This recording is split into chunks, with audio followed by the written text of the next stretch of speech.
तो इस वक्त मौजूद हैं कामा के अंदर। दरअसल लगातार पूर्व में रही राज्य मंत्री गांव-गांव जा रही है, लोगों के बीच में जा रही है। मनरेगा का जो कानून बीजेपी सरकार लाई है, उसका पुरजोर तरीके से पूरे देश में विरोध चल रहा है। लेकिन कामा विधानसभा के अंदर पूर्व में रही राज्य मंत्री जाहिदा खान गांव-गांव जा रही है, लोगों को समझा रही है और उनको बता रही है मनरेगा के बारे में। जिस तरीके से बीजेपी सरकार मनरेगा का कानून लाई है, गरीबों का हक छीनने का काम कर रही है।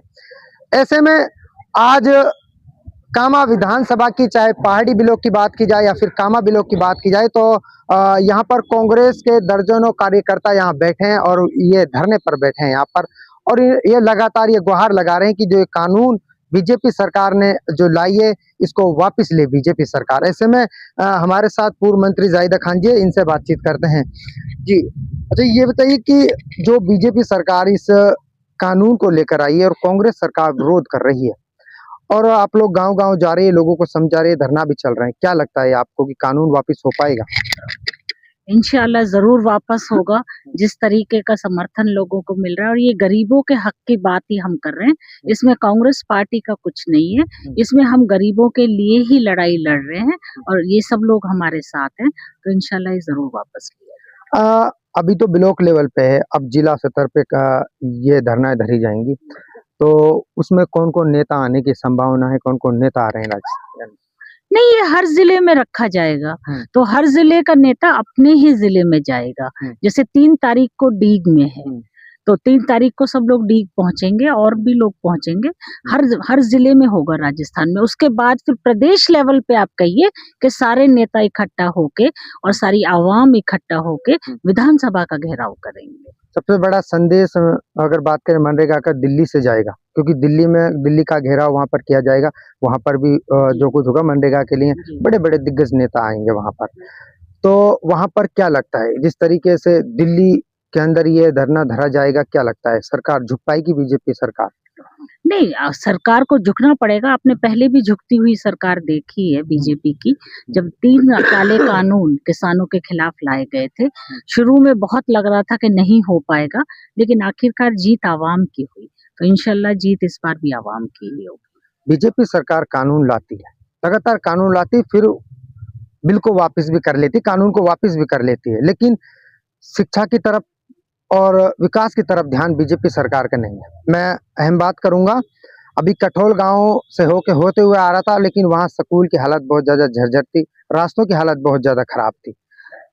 कामा में विकास तो देखने को नहीं मिल रहा है, इस पर क्या कहोगे आप?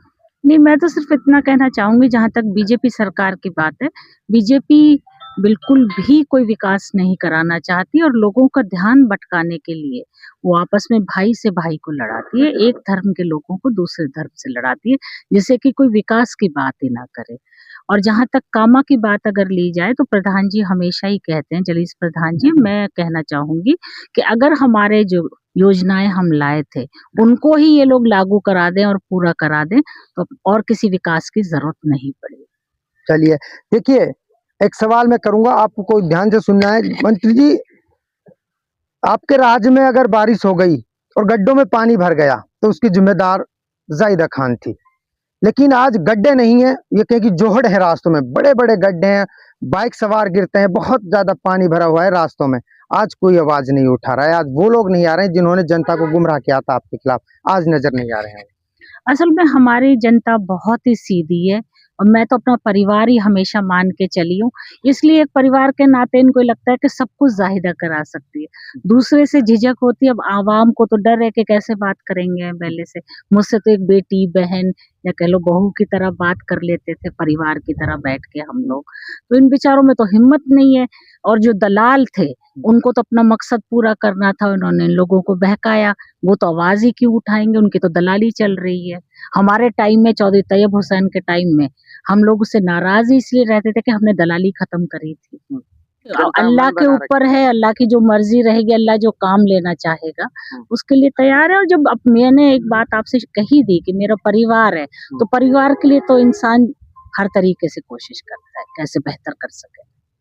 चलिए, आखिरी में क्या संदेश दोगी लोगों के लिए, उन मजदूरों के लिए, मनरेगा को लेकर जो लोग सुन रहे हैं, आपको देख रहे हैं, क्या कहेंगे?